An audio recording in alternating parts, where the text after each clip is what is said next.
오늘 주시는 말씀을 함께 읽겠습니다. 로마서 7장 1절로 6절입니다. 우리 다 같이 한 목소리로 같이 봉독하겠습니다. 시작. 형제들아, 내가 법 아는 자들에게 말하노니 너희는 그 법이 사람이 살 동안만 그를 주관하는 줄 알지 못하느냐.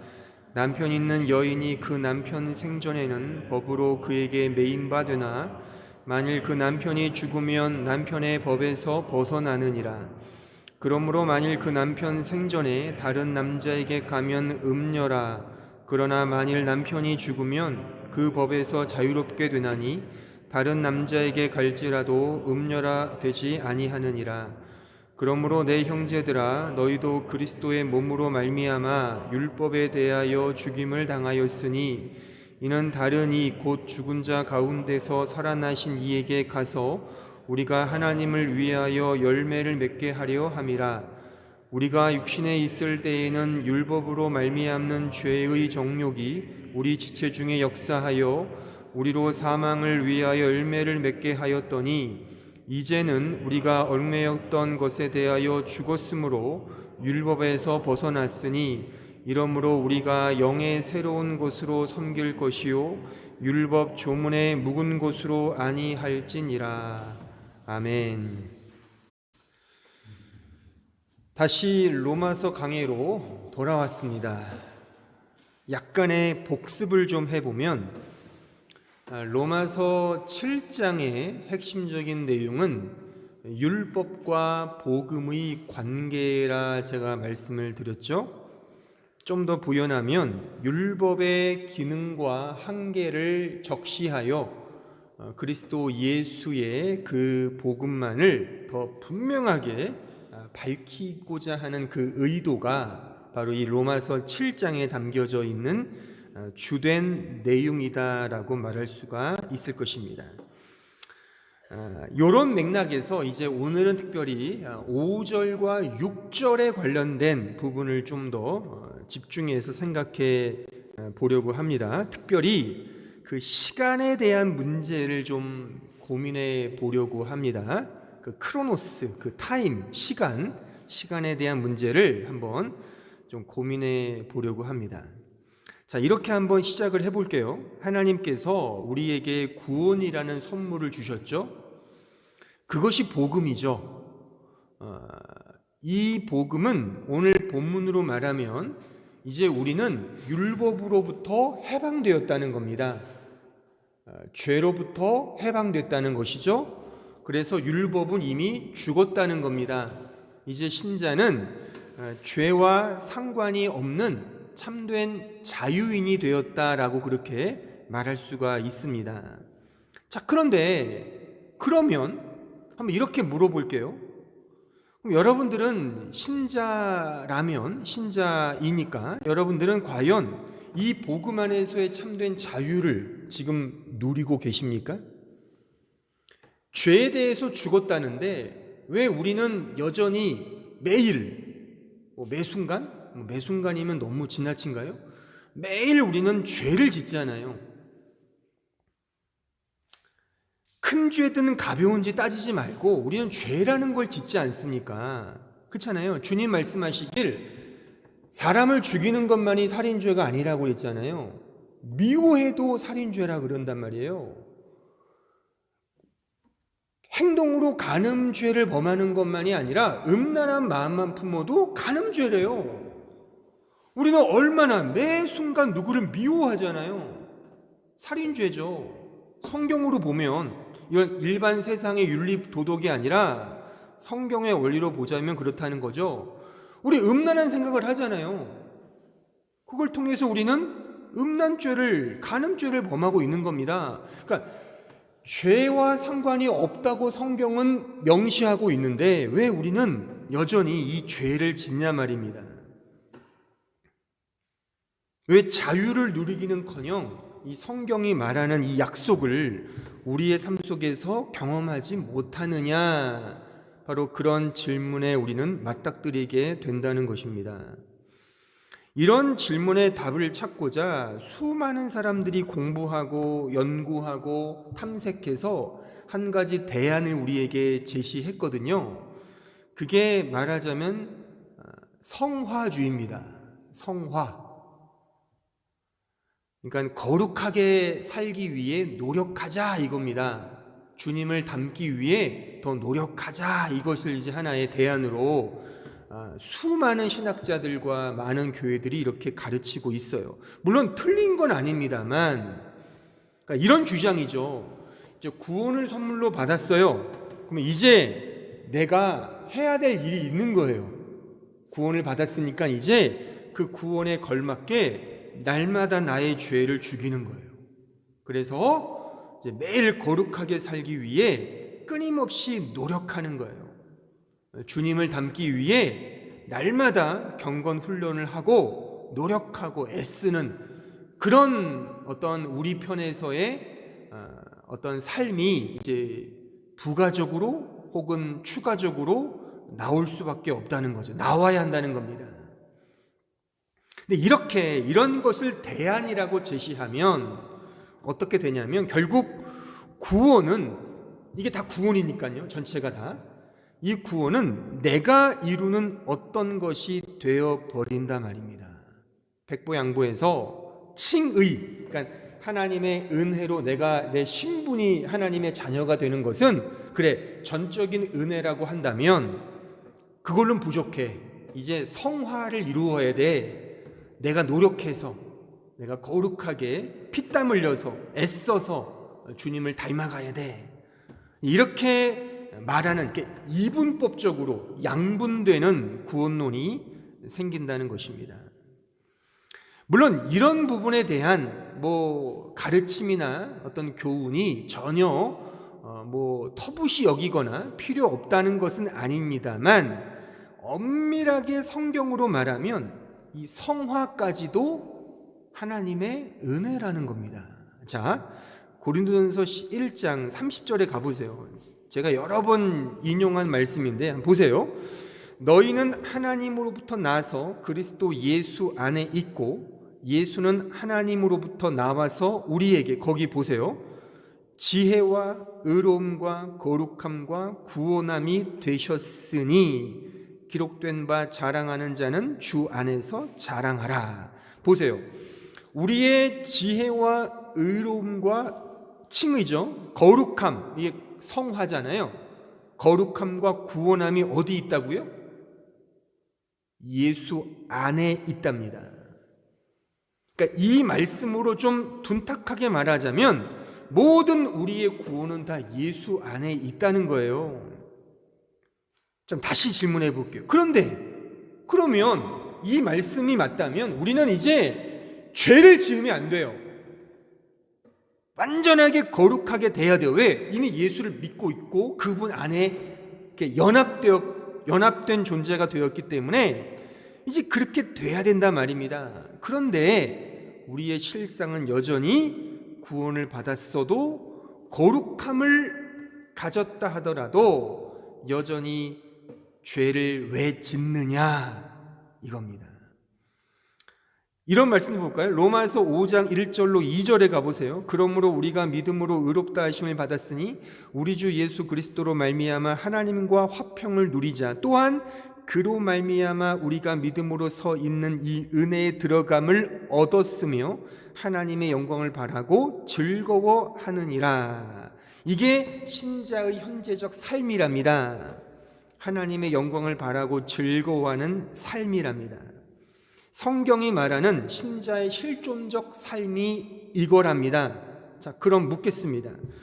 여러분들은 매일 하나님의 영광을 바라고 즐거워하십니까?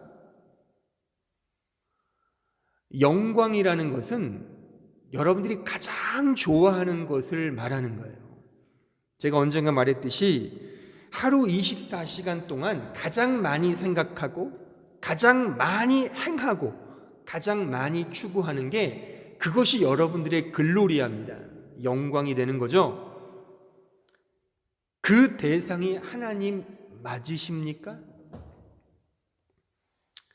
그렇지 않잖아요. 우리 영광은 따로 있잖아요. 우리 가족일 수 있고, 내 자신이 하는 일일 수 있고, 취미 활동일 수 있죠. 그렇죠? 그러니까 하나님은 아닌 것 같아요. 솔직히 그냥 하나님은 약간 그 인스턴트식의 신앙생활 같이 그냥 안 하자니 좀 허전하고, 그렇다고 막 애써서 하자니 좀 너무 티나고 뭐 없어 보이잖아요. 종교에 매이면 현대인들은 없는 것처럼 이해해요. 그러니까 뭔가 하나의 문화적 활동으로, 우리가 한 달에 한 번씩 영화를 보듯이요, 또 극장에 가야지 문화 활동을 한다고 다들 그렇게 좀 우쭐대지 않습니까? 그런 것처럼, 아니 이 시대에 종교가 없단 말이야? 뭐 그런 것처럼 그냥 인스턴트식으로 믿음 생활, 교회 생활을 하는 것뿐이지 않느냐, 좀 냉정하게. 여러분들은 뭐 그렇지 않다고 저는 믿고 있지만, 이제 그냥 현대 교인들이 대부분이 그렇잖아요. 그래서 요즘에 이 코로나, 위드 코로나 시대에 더 발맞추어서 아주 많이 회자되는 용어가 있어요. 그게 뭐냐면 가나안 성도 들어보셨어요? 가나안 성도? 교회는 안 나가고 그냥 혼자 예수 믿는 사람들을 가나안 성도라고 합니다. 근데 가나안이라는 말이 생긴 게 교회 안 나가 성도랍니다. 안 나가를 뒤집어 말하면 가나안이 되잖아요. 이게 워드 플레이인데, 아무튼 그런 의미로 가나안 성도가 지금 더 많아졌어요. 어차피 뭐 다 온라인 예배니까 필요가 없는 거죠. 그러니까 뭐 그게 뭐 나쁘다 좋다가 아니라, 그 정도로 우리는 신자여도 여전히 하나님의 영광을 말하고 즐거워하기보다는 나의 일, 나의 취미, 나의 활동, 내가 어떤 추구하는 것들을 더 우상으로 믿고 있는 것이 아니냐. 그런 의미에서 이 말씀은 언감생심이 된다는 겁니다. 그냥 말은 이렇지 전혀 그렇지 않다는 거죠. 한번 잘 생각해 보세요. 그러니까는 성경은 냉정하리만치 신자는 이제 죄와 관계가 없다고 선언을 한단 말이에요. 우리가 지금 로마서를 배우면서 그것을 계속 확인했잖아요. 죄는 너희를 지배할 수 없어. 이제 우리는 은혜 아래 있는 존재야. 계속 그런 말씀이라는 겁니다. 그러니까 신자는 언제나 이제 은혜로만 사는 존재인 거예요. 이 명시적 말씀으로 따지면 언제나 자유롭고, 언제나 기쁘고, 언제나 평안하고, 언제나 행복한 존재가 신자라는 거예요. 성경은 굉장하게 분명하리만치 예수 안에 생명이 있고 예수 아니면 죽음이다, 매우 이분법적으로 우리에게 제시한단 말이죠. 그래서 우리는 그것을 가지고 예수 천당 불신 지옥이라는 더 어마어마한 이분법적 구조를 만들었죠. 물론 맞는 말이지만 계속 우리는 이렇게 예수 안의 기쁨과 감사와 평안과 행복을 누려야 하는 것으로 말한다는 거죠. 굉장히 이분법적이죠. 이런 관점에서 로마서 7장을 보면 7장에 등장하는, 7장에서 말하는 그 화자는 거듭난 자입니까? 거듭나지 못한 자입니까? 오호라, 나는 곤고한 자야. 내 마음은 두 가지 마음이야. 늘 갈등의 번민에 기쁨이 없어. 이런 사람들은 이런 이분법적 근거로 말하면 거듭나지 못한 사람이겠죠.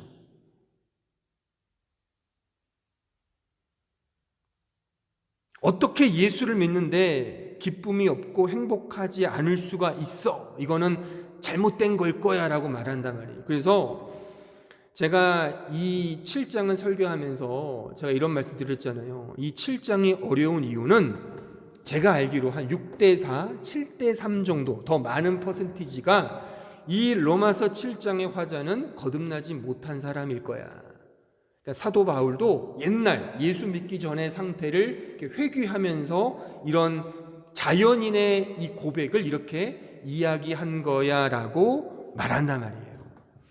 제가 존경하는 신학자 목사님들 중에서도 이렇게 이해하는 사람이 굉장히 많습니다.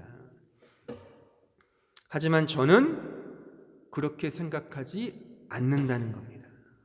이 로마서 7장은 불신자 혹은 예수를 믿지 않는 사람, 거듭나지 않은 사람의 고백이 아니라 예수를 믿는 자, 거듭난 자의 당연한 고백이다라고 강조하고 싶은 거예요. 근데 우리는 언제나 이분법적 사고를 가지고 이거를 보면 아까 말씀드렸듯이 언제나 기뻐해야 돼요. 그러니까 뭐 아니면 놓은 거죠. 예수를 믿으면 무조건 변화된 삶이 드러나야 된다고 말하는 것이죠. 그러니까는 번민과 염려와 근심이 있으면 안 돼요.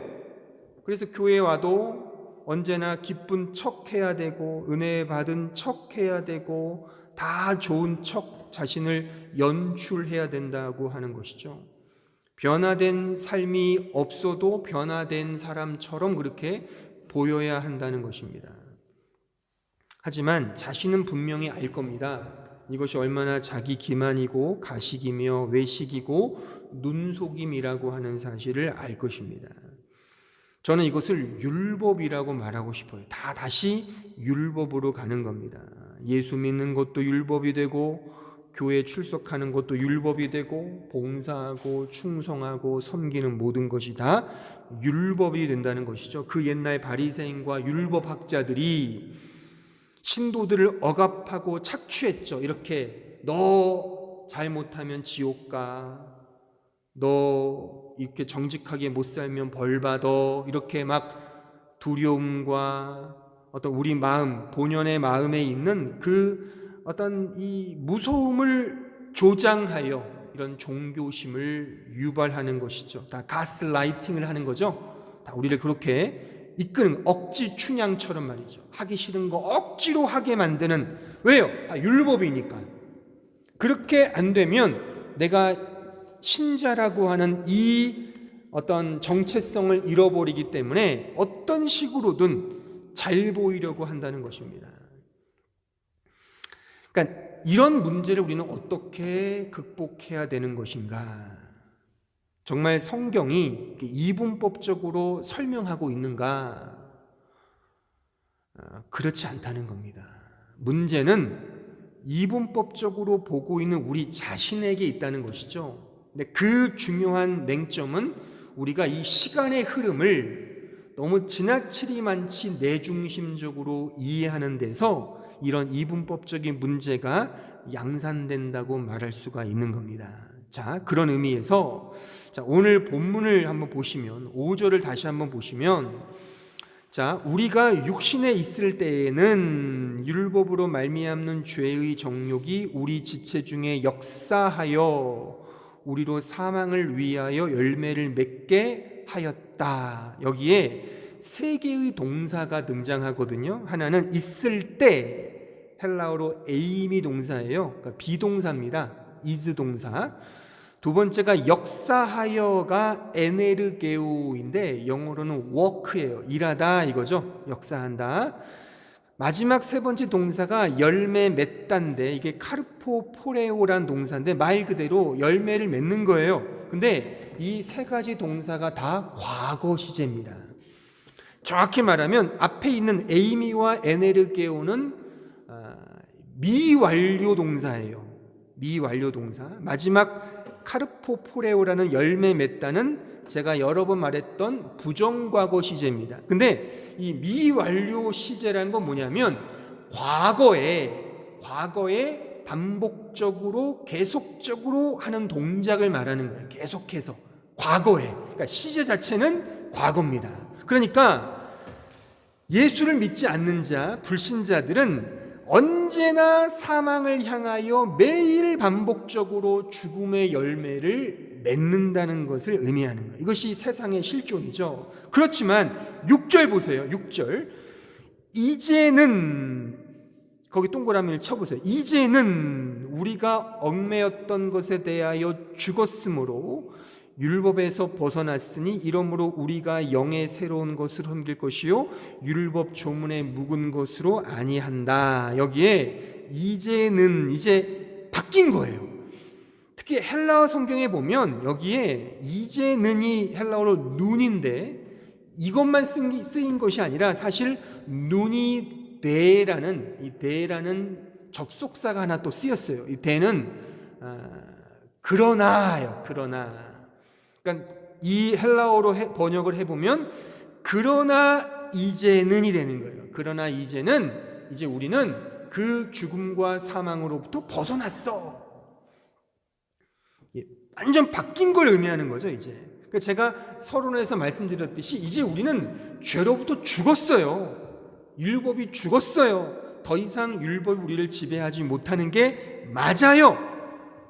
근데 이것만 놓고 보면 아까 제가 계속 말씀드렸듯이 이분법적인 사고가 될 수 있는데, 자, 여기서 이 시간상의 문제를 우리 입장에서 보지 마시고, 이게 구원이니까, 구원은 누가 주시는 거예요?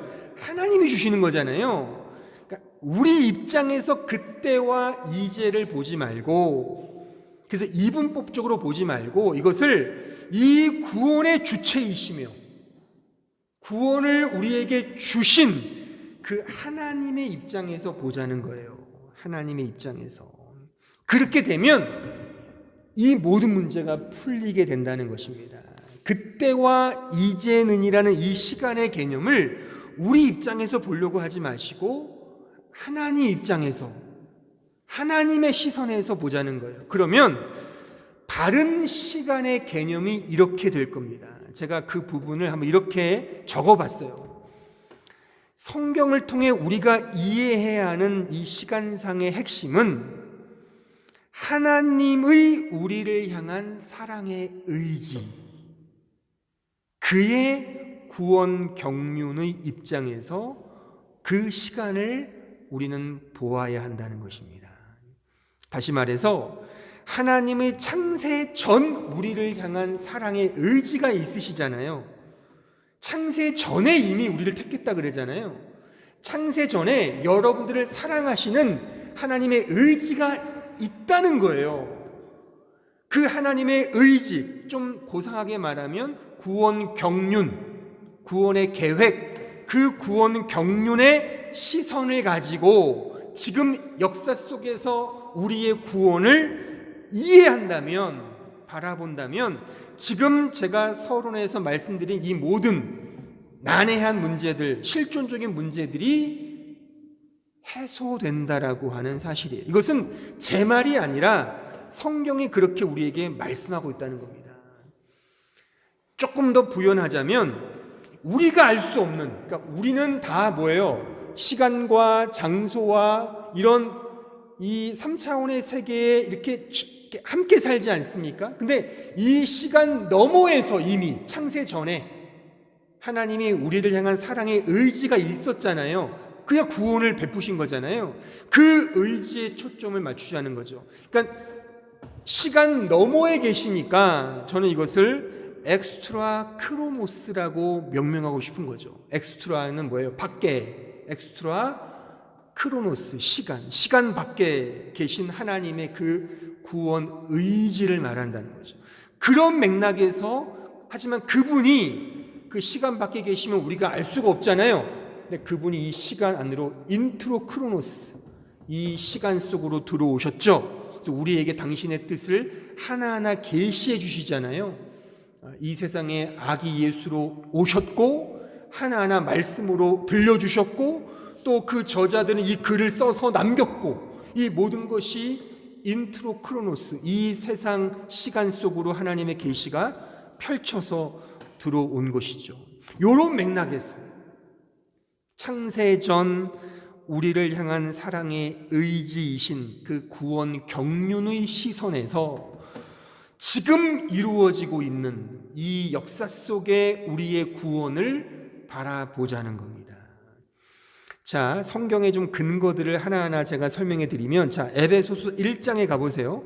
1장 3절로 4절 보시면, 찬송하리로다 하나님 곧 우리 주 예수 그리스도의 아버지께서 그리스도 안에서 하늘에 속한 모든 신령한 복을 우리에게 주시되, 이게 구원이죠. 근데 이걸 언제 계획하셨냐면 4절 곧 창세 전에 그리스도 안에서 우리를 택하사 우리로 사랑 안에서 그 앞에 거룩하고 흠이 없게 하시려고 역사했다는 거예요.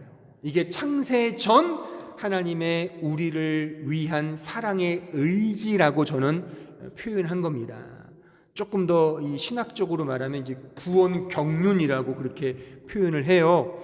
자, 5절 보세요. 1장 5절. 그 기쁘신 뜻대로, 이 기쁘신 뜻이 하나님의 구원 의지를 말하는 거죠. 그의 뜻, will, 그의 의지를 말하는 거죠. 그의 뜻대로, 우리의 뜻이 아니에요. 하나님의 뜻, 그의 뜻대로 우리를 예정하사 예수 그리스도로 말미암아 자기의 아들들이 되게 하셨다, 이겁니다.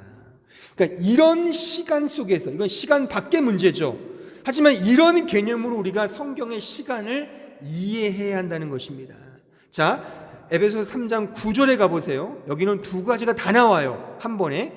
영원부터 만물을 창조하신 하나님 속에, 보세요, 감추어졌던 비밀의 경륜이, 이게 제가 제 용어로 말하면 이게 엑스트라 크로노스죠. 시간 밖에 계신 하나님의 의지, 그 의지가 어떠한 것을 드러내셨다. 이게 드러냈다는 것이 이제 인트로, 이 시간 속으로 하나님의 뜻이 구현된 것을 의미하는 거예요. 그러니까 이런 맥락에서 우리가 우리의 구원의 서정, 우리 구원의 시간을 이해해야 한다는 것입니다. 그냥 우리 편에서 나 구원 받았는데 왜 죄를 짓지? 이게 아니라, 그러니까 죄를 짓는 게 맞다는 겁니다. 그러니까 성경에서 이런 표현들은 다 하나님의 구원 경륜 속에서 설명하고 있는 내용들이라는 거예요. 이해하시겠습니까? 자, 이것을 구약 성경에 좀 둔탁한 그런 표현으로 설명해 보면, 자, 신명기 29장 29절에 가보세요. 감추어진 일은 우리 하나님 여호와께 속하였거니와, 이 감추어졌다는 것이 엑스트라 크로노스죠. 시간 밖에서 역사하신 하나님. 그러니까 우리가 이해할 수 없어요, 이 의지에 대해서는. 하지만 있단 말이에요, 하나님의 이런 뜻이. 근데 그 뜻이 그 다음 보세요. 나타난 일은 영원히 우리와 우리 자손에게 속하였다. 나타난 일이 이제 인트로 크로노스죠. 이 세상으로 하나님이 계시하신. 그러니까 이런 맥락으로 성경이 계속 쓰인 겁니다. 그래서 어느 때는 우리가 알 수가 없죠. 그 비밀을 우리가 다 어떻게 알아요? 우리가 하나님을 다 알면 그가 하나님이겠습니까? 옆집 아저씨겠죠. 그렇죠? 하나님은 우리가 알 수가 없어요. 하나님 자신이 너 이 정도는 알아야 돼라고 주신 그 계시의 범위가 있어요. 그것이 뭐예요? 성경이죠. 성경을 통해서 우리는 하나님을 아는 겁니다. 그러니까 하나님이 그의 사랑의 의지를 드러내시지 않았다면 우리는 몰랐을 겁니다. 하지만 하나님이 우리를 사랑하사 우리를 구원하시기로 마음을 먹으셨어요. 창세 전부터 계획을 세우셔서, 그래, 내가 너희들을 구원하고야 말 테다, 이런 의지를 세우신 거죠. 그래서 하나하나 역사를 여시면서 그것을 보여주신 거예요. 그래서 그 이스라엘 사람들을 택하셔서 그들에게 모세를 택하시고 아브라함을 택하시고 다윗을 택하셔서 찔끔찔끔 당신의 뜻을 가르쳐 주신 거죠. 하지만 이제 그분이 직접 인간의 몸을 입고 내려오셔서 2000년 전에, 그것이 지금 성탄절이잖아요. 그죠? 그렇게 하나님이 친히 말씀이 육신이 되사 우리에게 완전한 당신의 뜻을 보여주셨죠. 그 예수, 하나님의 죽음으로 우리의 구원을 완성시키신 것입니다. 그러니까 이런 의미에서 그때와 이제, 이런 시간의 의미를 이해한다면 우리가 서두에 제가 질문 드렸던 그런 문제들이 해소된다고 말할 수가 있습니다. 조금 더 제가 좀 풀어서 이제 좀 설명을 드리면, 그러니까 그때와 이제는 이라는 이 시간의 개념을 단순히 우리 입장에서 보지 말자는 거예요. 제 강조점은 우리의 시간상으로 보지 말고 먼저는 앞서 제가 말씀드렸듯이 그 하나님의 시간 밖에서 역사하셨던 그의 의지, 우리를 사랑하시는 그 의지의 맥락에서, 그 구원 경륜의 차원에서 보자는 겁니다. 보자는 거예요. 그러면 시간에 매이지 아니하시는 하나님의 그 뜻을 우리는 알 수 있고, 그걸 통해 하나하나 그분께서 역사하시는 대로 되고 있구나 라고 하는 이 사실 속에 결국에 이 모든 것이 다 하나님의 주권적 은혜로 이루어지는구나를 우리는 고백할 수 있다는 거예요. 이런 맥락에서 로마서 7장은 신자의 고백이 맞다는 거예요. 내 마음에 두 가지 마음이 있어. 정말 힘들어 죽겠어. 오호라 곤고한 자로다. 이런 고백은 신자의 고백이 맞다는 거예요. 그러면서 그 이어 바로 하나님께 감사한다라고 말하고 있지 않습니까? 이거는 불신자, 거듭나지 못한 자의 고백일 수 없다는 겁니다. 만약 보세요. 이 은혜가 또 이 복음이 하나님의 구원이 시간에 매이게 되면 당연히 시간 속에 살고 있는 인간은 그 은혜, 그 복음마저도 다 내 것으로 조작하게 될 겁니다. 인간은 신을 자신이 부리는 요술램프로 만들고자 하는 그런 욕망의 존재거든요. 은혜니 복음인 이런 것들은 없어질 겁니다.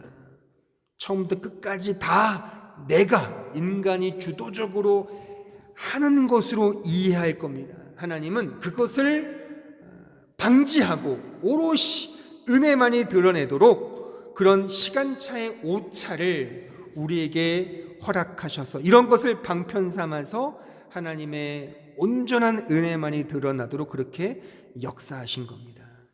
여기서 제가 설명한 시간상의 오차라는 것은 이 성경의 구원 약속이 인간 편에서는 인간의 시간의 흐름으로는 좀 오차가 생기잖아요. 아까 제가 말씀드렸잖아요. 구원을 받았는데 왜 죄를 짓냐는 거예요.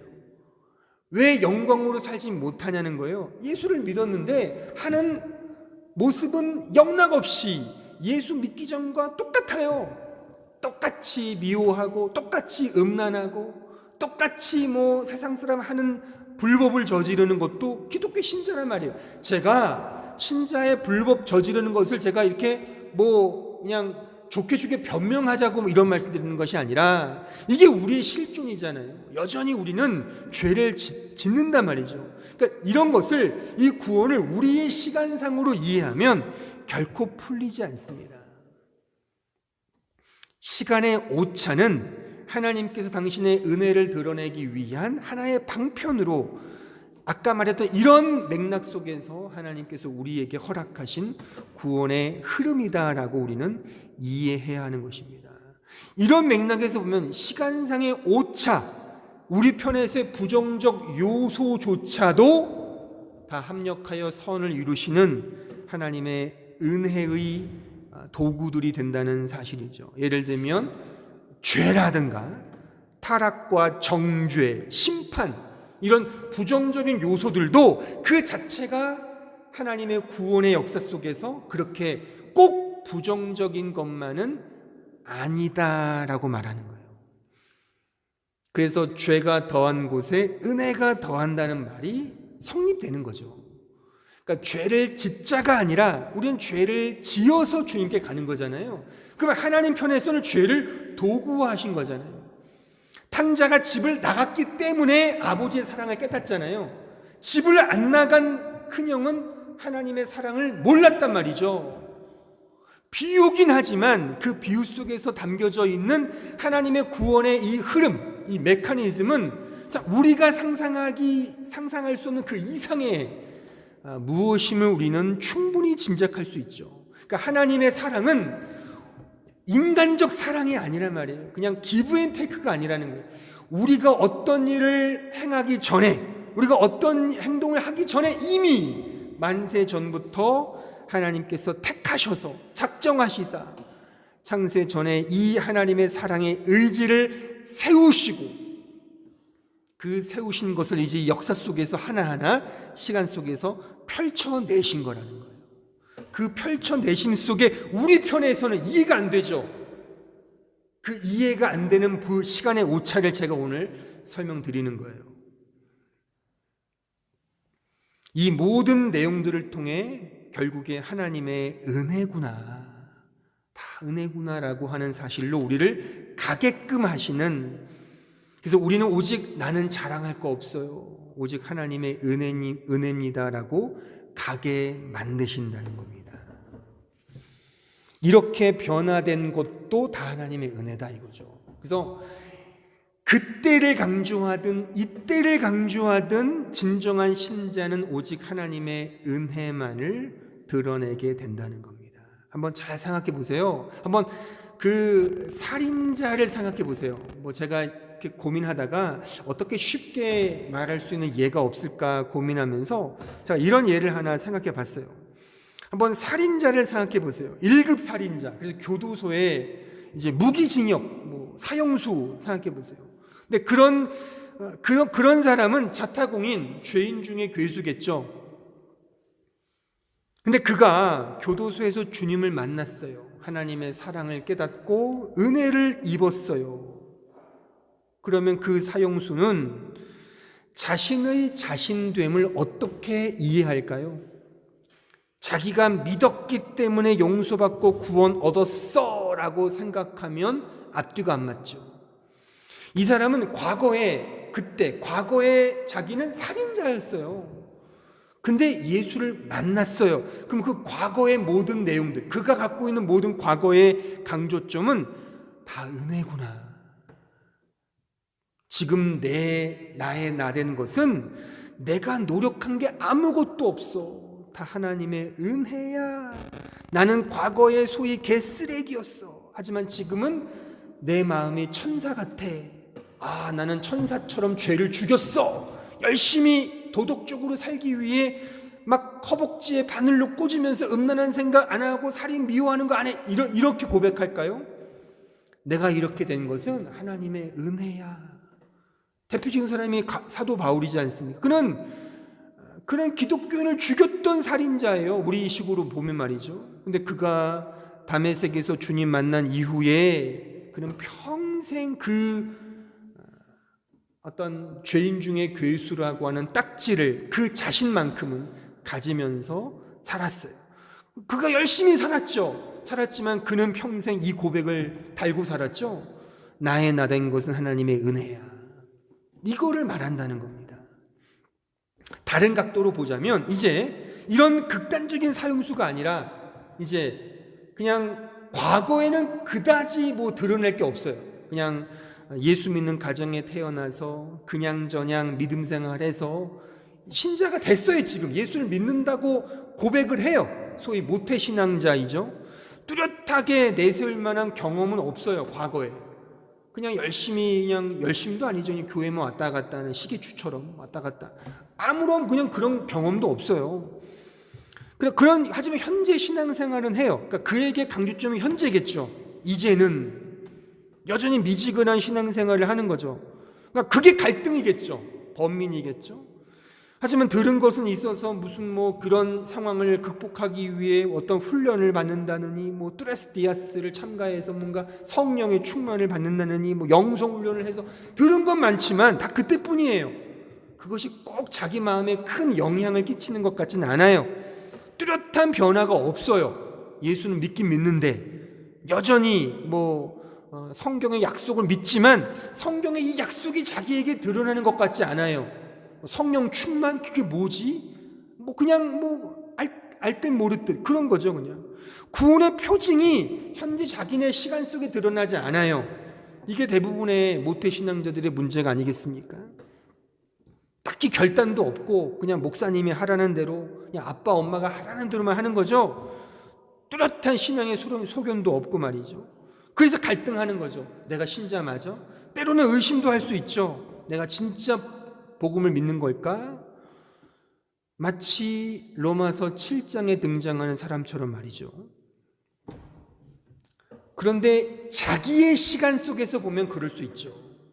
그런데 이런 사람이 지금 제가 설명드린 이 하나님의 구원 경륜 속에서 이미 확정된 하나님의 은혜와 사랑이 있다.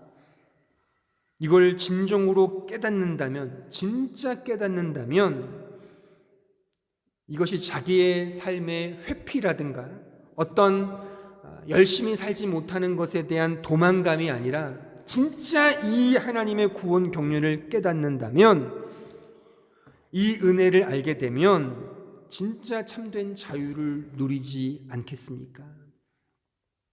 그렇죠? 그러니까 이런 갈등과 번민이 다름 아닌 신자의 본질적인 상태라고 저는 말하고 싶은 거예요. 그러니까 예수를 믿는다 그래서 그 어떠한 갈등과 고민이 없어지는 게 아니라는 거예요. 오히려 저 같은 모태신앙자들은 뚜렷하게 경험이 없어요. 뭐 죽을 병에 걸렸다가 살아난 그런 것도 없고, 이 사형수처럼 정말 세상 사람이 다 정말 자타공인 죄인 중에 괴수가 아니기 때문에 그렇게 뭐 죄를 지은 것 같지도 않아요. 저도 그래요. 제가 뭐 사람을 죽였습니까? 뭐 이상한 짓을 했습니까? 그런 거 없거든요. 그러니까 뭐 교회에서 뭐 죄인이라고 하니까 이게 뭐야? 내가 죄인이야? 뭐 그렇게 반발심이 생길 수 있죠. 그러니까 그렇지만 내 지금의 모습을 보면 그래, 성경에는 성격이 부족해. 그 갈등을 하는 거예요. 그래서 근데 제가 말하고 싶은 것은 이런 시간 속에 그런 갈등과 번민이 오히려 신자의 본질적인 상태가 맞다는 겁니다. 그래서 로마서 7장에 이 고백이 나올 수밖에 없는 거죠. 영적 갈등을 믿음으로 승화시킨 고백이라고 말할 수가 있는 것이에요. 지금 제가 무슨 말을 하는 줄 아시겠습니까? 그러니까 구원은 하나님의 은혜가 절대적인 것임을 아는 영적 지식이거든요.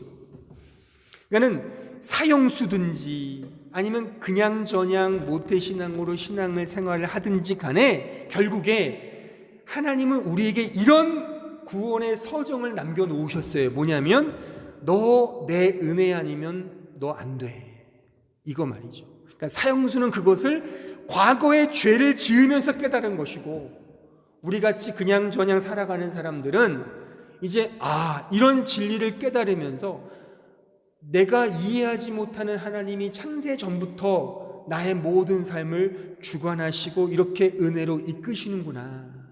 그러니까 지금의 나의 갈등과 번민이 다 하나님을 알아가는 하나의 과정이구나. 그러면 더 놀라운 그분의 뜻이 있겠네를 알면서 믿음 생활을 하는 거라는 겁니다. 하지만 죽을 때까지 그런 갈등과 번민에서 완전히 해방되지는 못할 거예요. 그렇다고 해서 하나님의 구원이 뭔가 이렇게 약하거나 부족하거나를 말하는 게 아니에요. 우리가 그런 수준이기 때문에 그렇다는 거예요. 그래서 하나님 우리에게 우리의 수준에 맞추셔서 하나하나 그것을 알려주신다는 거죠.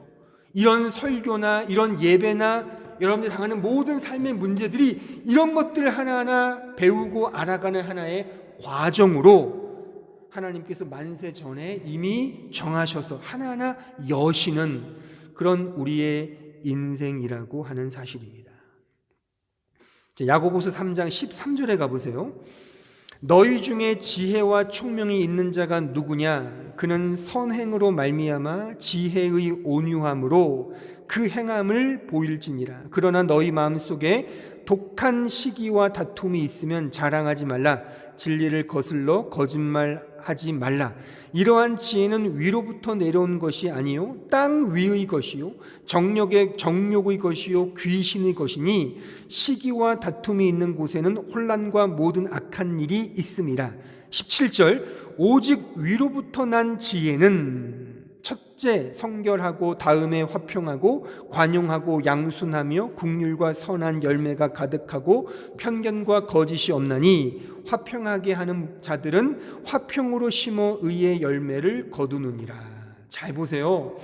이 야고보서는 이 독일의 그 마르틴 루터가 평가하길 지푸라기 서신서라고 그렇게 아주 혹독하게 평가했던 서신서예요. 왜냐하면 야고보서의 그 유명한 말씀이 있잖아요. 행함이 없는 믿음은 죽은 믿음이다. 그러니까 마르틴 루터 입장에서는 믿음으로 의롭게 되는 건데 어떻게 행함으로 의롭게 돼? 이게 말이 안 되는 거죠. 그래서 지푸라기 서신서라고 아주 비판하며 일축했습니다.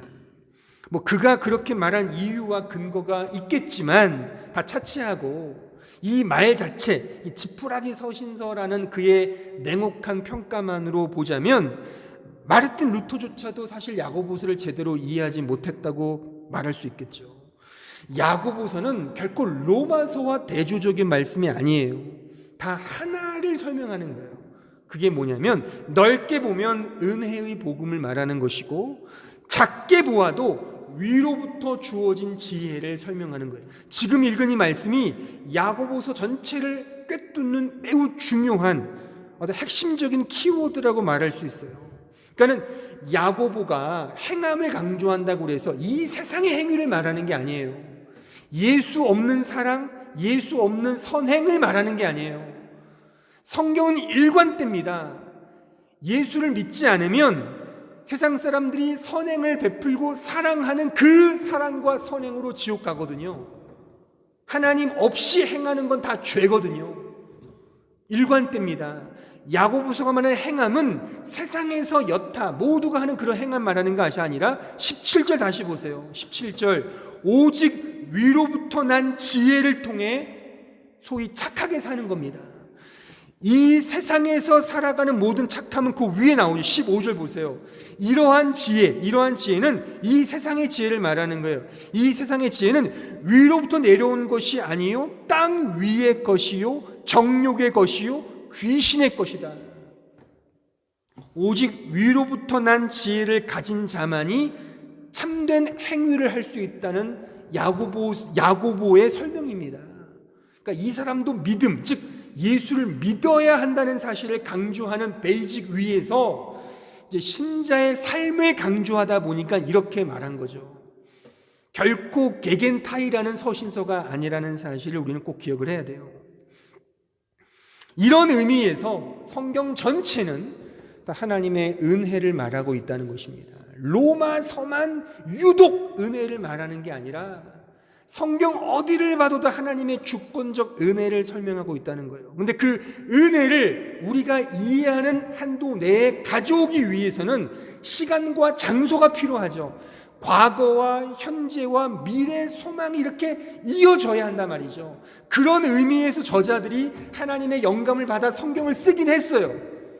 하지만 그것이 단지 이분법적으로 해석하는 여지를 우리는 가지면 안 되고 하나님의 시각, 제가 오늘 설명드렸듯이 창세 전에 그 하나님의 사랑의 의지, 그 구원 경륜의 그 시선에서 지금 우리에게 되어지는 이 구원의 과정을 볼 수 있어야 한다는 사실입니다.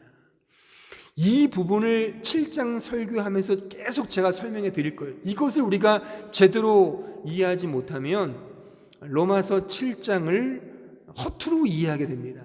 그리고 이분법적으로 이해해서 나는 왜 여전히 죄를 짓지?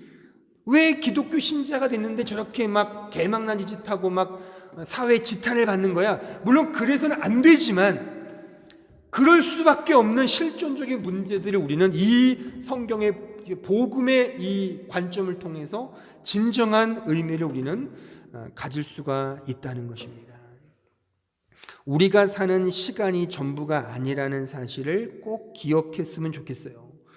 그러니까 우리가 이해할 수 없어요. 이건 알 수도 없고 어렵지만 하나님의 구원 경륜, 그 에베소 1장에 등장한 그 창세 전에 그가 세우셨다는 그분의 그 어떤 신적 의지, 그런 맥락에서 우리의 현실, 우리의 과거, 현실, 미래를 좀 역추적하여 본다면 이 모든 것이 심지어 부정적인 요소로 하더라도 그것이 다 어떻게든 하나님의 은혜를 알게 하시는 하나님의 은혜로우신 방편이구나.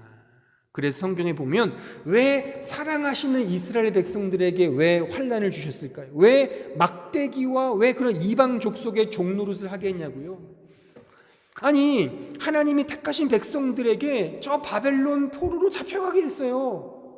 그 말이 되냐고요? 그게 놀림 대상이었죠. 당시에 그 이방인들에게 야 니들이 믿는 하나님이 도대체 계시기냐 하냐? 잠자는 거 아니야? 그렇지 않고서야 어떻게 니들이 이렇게 우리의 종이 될 수 있어? 진짜 하나님이 계시다면 그럴 수가 있겠어? 뭐 이런 식의 놀림과 그 놀림은 예수 본인도 당하셨죠. 네가 진짜 하나님의 아들이거든 내려와봐 십자가상에서 그럼 믿을게. 근데 예수는 죽었단 말이에요. 그냥 이게 말이 되냐고요. 이런 모든 부정적 요소가 결국에 우리 편에서는 부정적 요소겠죠. 그래서 기독교를 믿지 않는 많은 똑똑한 사람들, 지식인들은 예수의 십자가 때문에 안 믿는데요. 어떻게 신이 죽을 수 있어? 신이 죽는다는 것은 물론 그 고대 종교에도 여러 있었지만 이렇게 디테일하게 아주 정말 적나라하게 표현하는 것은 기독교밖에 없습니다. 그런 의미에서 이 실패하는, 그러니까 나사렛 예수는 실패했다고 보는 거죠. 다 보세요. 모든 다른 고등 종교, 불교의 그 시타르타도 왕족이잖아요. 그렇잖아요. 또 뭐 그 무함마드도 그 자체가 굉장히 족보가 좋았잖아요. 예수는 목수의 아들이에요. 나사렛 출신이고. 그러니까 이 자체가 사실 신빙성이 없는 거죠. 굉장히 초라해 보고 부정적 요소가 많아요. 그렇지만 이런 것들이 결국에 하나님의 은혜만을 붙들게 하는 그런 은혜로운 요소가 되었다는 사실이에요. 이것을 저는 시간의 개념에서 오늘 제가 설명드린 거예요. 여러분들 자신에게 적용해서 한번 생각해 보셨으면 좋겠습니다. 오늘 설교의 결론을 내리겠습니다. 그러니까 내 편에서의 양상이 아닌 하나님의 창세 전부터 나를 알고 나를 사랑하신 그 의지, 그 구원 경륜의 시선에서 지금 나에게 되어진 그 구원의 양상들을, 그 현상들을 하나하나 보는 그런 관점과 그런 생각이 필요하다는 것입니다. 또 그렇게 되어진 사실들을 통해서 다시금 우리는 이 현상에 매이는 것이 아니라 이제 본질로 더 가까이 갈 수 있다는 거예요. 그것이 부정적인 요소라 하더라도 그것을 이렇게 악을 선으로 바꾸시는, 그렇죠? 그러니까 요셉이 그렇게 고난을 당하고 막 종으로 팔려갔지만 결국에 하나님께서 그것을 모든 것들을 다 선으로 바꾸시는, 이게 진짜 하나님의 드라마틱한 역사구나를 우리가 인간인 우리가 알 때 우리는 거기에 감목하고 탐복하고 굴복할 수 있는 거죠. 우리의 존재가 그래요. 우리 존재가 그렇습니다. 여러분들 그런 고민 많이 하시잖아요. 이 코로나 상황 2년 동안 지금 우리가 겪다 보니까 그런 말 많이 하더라고요. 진짜 참 우리는 정말 형편없고 정말 부족한 존재라는 걸 느낍니다. 어떻게 이 미물, 이 조그마한 병균 하나 이렇게 우리 모든 세계가 벌벌 떨고 있느냐. 진짜 그러니까 이런 계기를 통해서 신이라는 존재가 없으면 우리는 아무것도 못하겠구나를 깨닫는 사람들이 있어요. 그렇죠? 그러니까 이런 현상, 그러니까 분명히 코로나는 부정적 요소죠. 하지만 이걸 통해서 더 하나님이라는 존재로 가까이 간다면 그 개인에게 있어서는 어떤 의미가 있다는 거죠. 그러니까 이렇게 예배를 못 드리니까 오히려 더 예배를 사모하게 되는 경우도 있을 수 있죠. 그 반대가 더 크긴 하지만 그런 것들이 다 부정적인 요소를 하더라도 우리 시간 속에서의 부정적인 요소가 결국에 하나님의 은혜를 드러낸다면 그것이 우리에게는 다 합력하여 선을 이루시는 어떤 상황 속에서도 감사와 찬송을 우리가 올릴 수 있는 근거가 된다는 사실이에요. 그래서 사도는 이렇게 고백하잖아요. 찬송하리로다. 하나님 곧 우리 주 예수 그리스도의 아버지여 라고 말이죠. 이것이 우리 입에서 터져 나오는 거예요. 그래서 요한계시록에 보면 이 찬송밖에 없어요. 그래서 이런 말 있잖아요. 뭐 천국에 안 가봐서 모르지만 천국에 가면 성경도 필요 없어요. 거기서 말씀 공부할 필요도 없어요. 거기는 오로지 찬송과 경배만을 올린다 그러잖아요. 왜요? 이제 그분을 보니까 거기서 뭘 성경 공부하고 십자가를 지고 자기 부인 그게 뭐가 필요 있겠어요. 오직 이분이 진짜 우리가 기다리던 그 하나님 아버지시구나.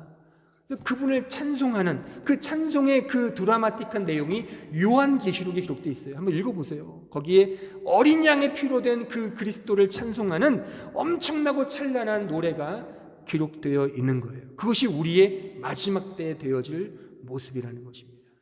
이 사실을 기억하시고 우리의 구원을 이런 하나님의 구원 경륜의 관점에서 이해하여 우리의 구원의 양상들을 좀 더 깊이 있게 생각해보는 우리 모두가 되기를 진심으로 바랍니다. 다 함께 기도하겠습니다.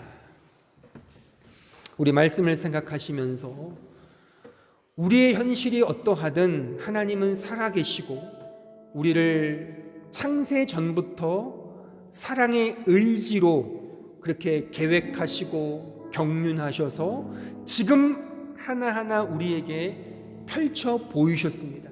그 하나님을 의지하는 것이 기독교의 믿음이며 그 하나님을 아는 것이 복음이며 그 하나님의 은혜를 찬송하는 것이 기독교 진리의 핵심입니다.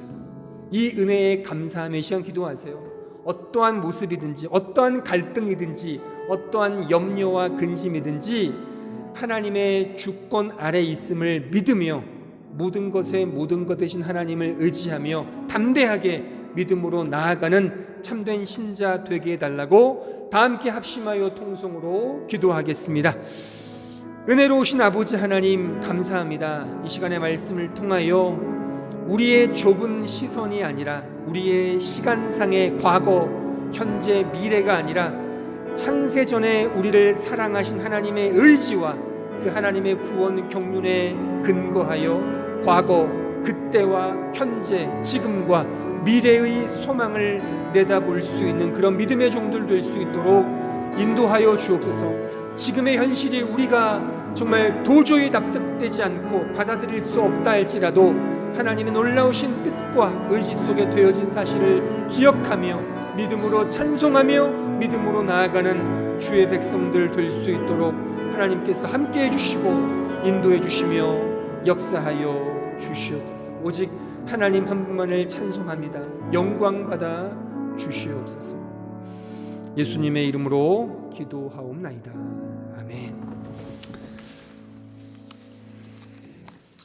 우리 다 함께 자리에서 일어나셔서 우리 찬송가 251장 다 함께 찬송하겠습니다.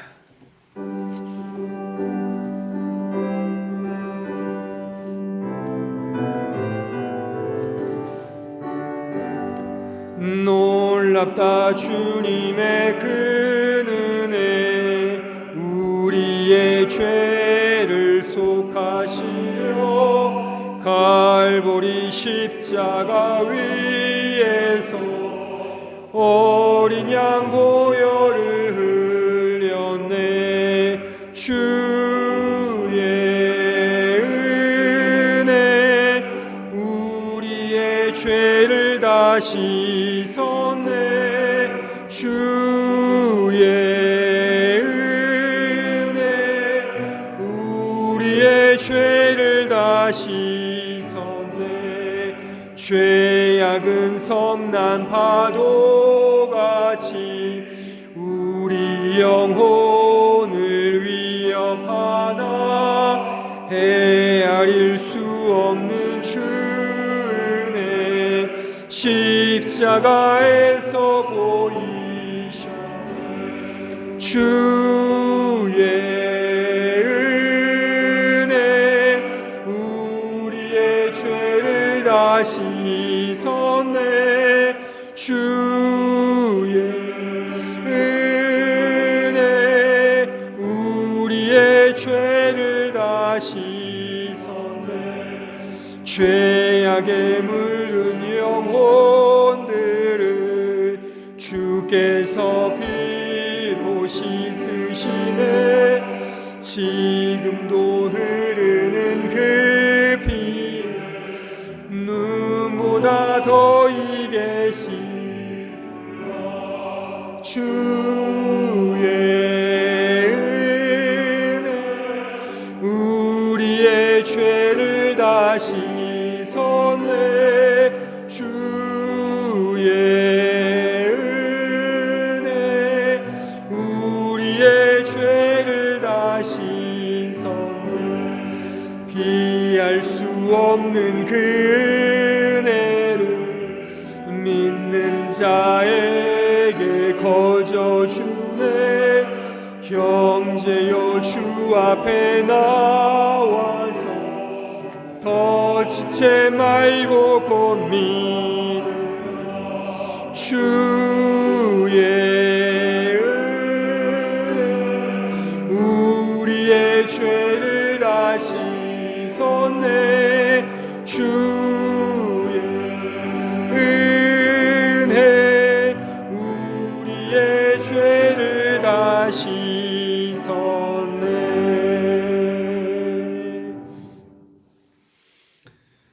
우리 구주 예수 그리스도의 은혜와 하나님 아버지의 그 크신 사랑과 성령 하나님의 교통하심이 좁은 우리의 시선이 아닌 하나님의 구원 경륜, 창세 전부터 우리를 사랑하신 그 사랑의 의지의 시선으로 이 역사와 우리 자신의 구원과 우리의 삶을 보고자 소원하는 주의 백성들 머리 위에 이제로부터 영원토록 함께 있을지어다.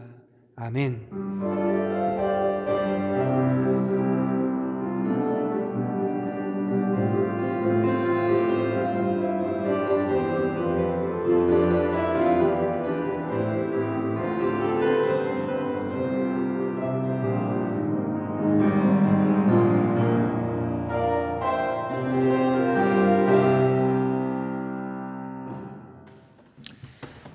교회 소식을 알려드리겠습니다. 오늘도 예배에 참여하신 모든 성도들에게 주의 은혜와 평강이 가득하길 기원합니다. 주일 예배는 오후 2시에 이곳 요한네스 독일 교회당에서 드려집니다. 또한 주일학교 예배는 계속해서 온라인 줌을 통하여 오전 10시에 예배를 드리고 있습니다. 잘 참여해 주시면 좋겠습니다. 공동의회가 다음 달 12월 12일에 있습니다. 특별히 이번 공동의회는 대표단 선출을 위한 공동의회입니다. 그러므로 대표단으로 섬길 지체를 여러분들이 추천해 주시면 좋겠습니다. 한 사람이 다수를 추천할 수 있거든요. 그러니까 맘만 먹으면 한 사람이 다 할 수 있습니다. 그렇지만 여러분들 각자 책임감을 가지시고 이렇게 보셔서 섬기실 분들을 좀 추천해 주시면 좋겠어요. 3명의 추천을 받으면 대표단 후보가 될 수가 있고 그 후보자를 이제 12월 12일에 이제 우리가 투표로 결정을 하는 것입니다. 많은 참여 바랍니다. 다음 주 회중기도 순서 보시고 또한 은혜를 따라 잘 준비해 주시면 좋겠고요. 지금 코로나가 계속해서 우리의 몸과 마음을 웅크리게 하고 만들고 있습니다.